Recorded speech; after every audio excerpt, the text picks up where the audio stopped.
Hablemos de la Constitución.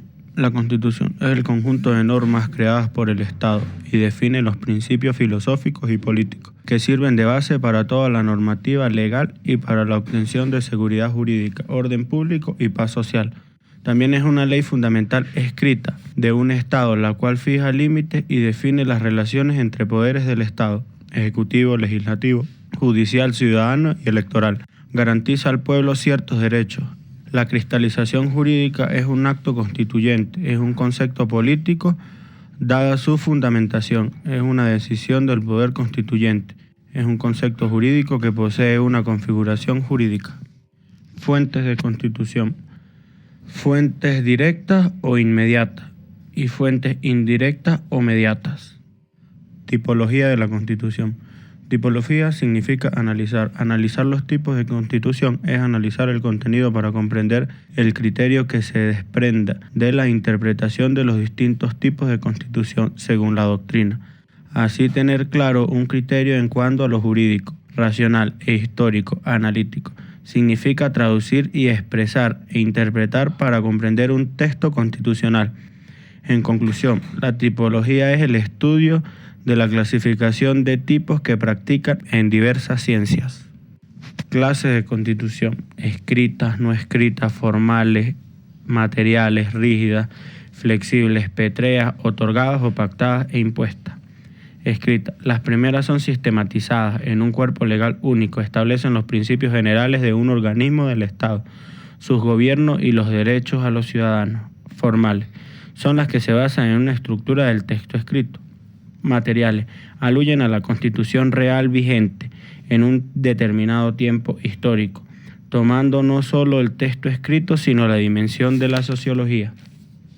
Rígidas: se requieren para su reforma un procedimiento especial o hacerse por un organismo extraordinario y distinto a las leyes extraordinarias. Pétreas: esta permite su reforma, en las últimas tienen un valor histórico, como puede serlo el Código Hammurabi. Hablemos ahora sobre las formas de la Constitución. Existen 4: cartas otorgadas, constituciones impuestas, pactos o contratos y acuerdos constitucionales. Definámoslas. Cartas otorgadas: el monarca otorga el derecho a los súbditos. Constituciones impuestas: se crea por el imperio de la ley. Pactos o contratadas constitucionales entre el rey y el pueblo en la asamblea. Acuerdos constitucionales: nacen de un procedimiento revolucionario. Partes de la Constitución: existen 2, dogmática y orgánica. La dogmática son los valores supremos de la sociedad y la orgánica es la estructura de un Estado. Supremacía de la Constitución: son los mecanismos dirigidos a establecer la supremacía de la Carta Fundamental frente a las demás normas jurídicas vigentes y se genera por ratificación de la supremacía constitucional en el orden jurídico. Ahora hablemos sobre los órganos controladores de la Constitución. Los órganos controladores indican cómo se hace efectiva la guarda de la Constitución.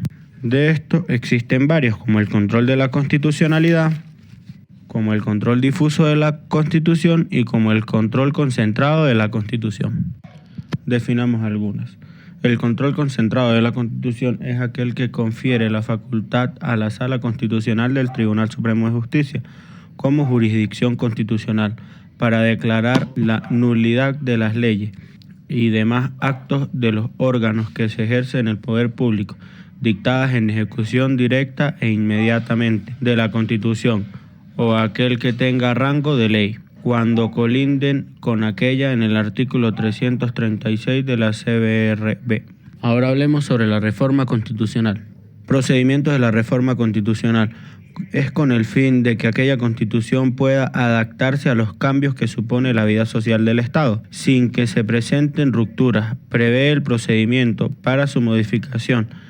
Tenemos enmiendas y reformas, pero para una nueva constitución se requiere la voluntad del pueblo.